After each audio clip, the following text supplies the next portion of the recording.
Hello. Time check, 1:08 a.m. Until nagising pa rin ang aking dewa. Kasi late ako naligo. Kakaligo ko lang. At saka inaayos ko yung mga yung mga pinamili ko kanina. Eto na naman.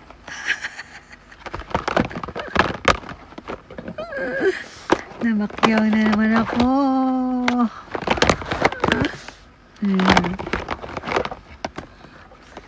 Problema ako kasi yung aking BB cream. Ayan. Nasaan ba siya? Ito siya. BB cream. Ayan o. Ano kasi siya? Sunblock siya. Napakaganda. Hiyang na hiyang ko to. Kaso, isa na lang yung natitira. Isang ganito na lang yung natitira. Tsaka eto. Tsaka meron pa yung nasa bag ko na ginagamit ko. Pag sa trabaho akong ginagamit ko, pero ito ginagamit ko naman dito. Tapos isang ganito pa. So pag naubos, wala na akong gagamitin.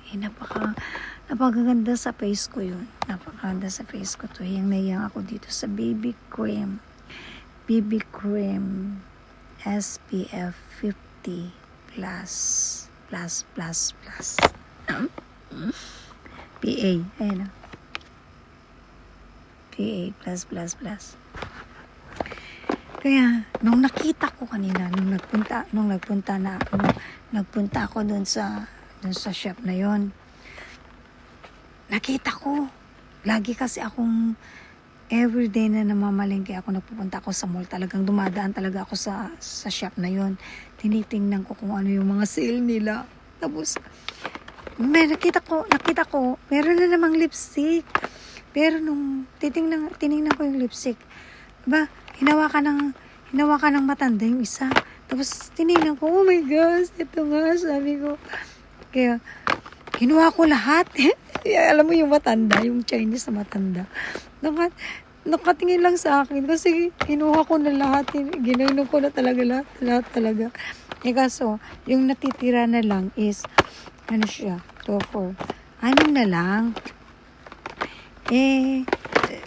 May discount pa kasi. Sabi niya, kumuha ka pa ng isa, sabi niya, para meron kang free na payong. Meron akong free na payong, tsaka meron pa akong free, hindi pala, free na payong lang pala. Ito binili ko rin para mabuo yung price niya na kailangan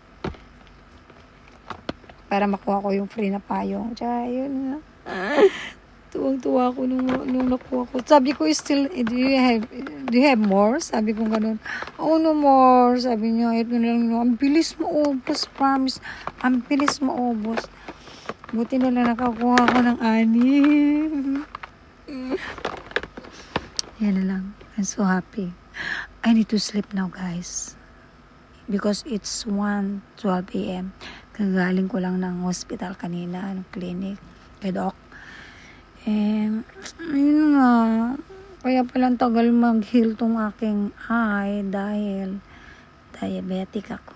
Hindi naman sa diabetic, mataas ang sugar ko. Kasi ang hilig kong kumain ng mga chichirya. Sabi ni doc kanina, siguro mahilig kang kumain ng chichirya, sabi niya, junk food. Sabi, yes, doc, sabi ko, kahit sa gabi, para kung nag-disturb talaga ako ng chichirya pag gabi bago matulog. Kaya yun, ikat ang soft drinks, mga soda, basta mga drinks, stop ko. Mga junk foods na pagkain, stop ko lahat. So ngayon, magugulay na ako, tsaka fruits, para manumbalik na yung aking. Ang dami nga inires at ang magamit. Dahil, para sa sugar ko, mataas masyado. So ito, pag naubos ko na to, saka ako babalik kay doc. Magpa-fasting na naman ako para makuha yung sugar. So, yan lang guys. I need to sleep na talaga. Good night.